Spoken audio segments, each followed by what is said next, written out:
நண்பர்களே, மீன் வீடியோ போட்டே ரொம்ப நாள் ஆன மாரி இருக்கு. இப்ப போட்டுறலாமா? நம்மகிட்ட ஷார்க்கு, மௌலி, கப்பீஸு, பிளாட்டி அது இதுன்னு இருந்தாலுமே, டேங்க்கு கொஞ்சம் அழுக்கான மாரி இருந்துச்சு. இந்த கப்பீஸோட இதுல ஒரு 2 என்னமோ செத்து போன மாரி இருந்துச்சு.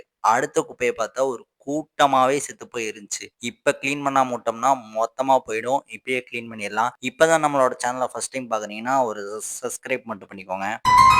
சொடக்கு மேல சொடக்கு போட்டு தான் இந்த ஒரு விளாக் எடுக்க போறோம். ஒவ்வொரு சொடக்கா போட்டு கொஞ்சம் இல்ல கப்பீஸோட தண்ணி நெறையாவே குறைச்சுட்டு, அதுக்கு தேவையான மெடிசின்ஸ் கல்லுப்பெல்லாம் போட்டு கொஞ்சம் ரெக்கவரி பண்ணியாச்சு. மீதி ஏதாவது டிசீஸ் இருந்தாலுமே சீக்கிரம் சரியாயிரும் பார்த்துக்கோங்க. அதனால தான். அதுக்கப்புறம் மௌலியோடது குறைச்சுட்டு அதுக்கு ஒரு சொடக்கு போட்டு தான் குறைச்சேன். மீதி இதெல்லாம் பார்த்தேன். ஒவ்வொரு சொடக்கா போட முடியாதுங்கிறனால மொத்த சொடக்கா போட்டு இந்த விளாக முடிச்சிடலான்ட்டு மொத்த சொடக்கா போட்டு நீட்டா கிளீன் பண்ணி வச்சாச்சு. நம்ம தனியா ஒரு ப்ரீடிங்காக மௌலி வச்சிருந்தோம். அத வந்து அடுத்த ஒரு விளாகாவும் ஒயிட் டெக்ஸிடோ கப்பீஸ் இருக்கு. அதையும் அடுத்த விளாக்ல பார்க்குறேன். அதுவரைக்கும் அந்த சப்ஸ்கிரைப மறக்காம போட்டு விட்டுருங்க. டாடா.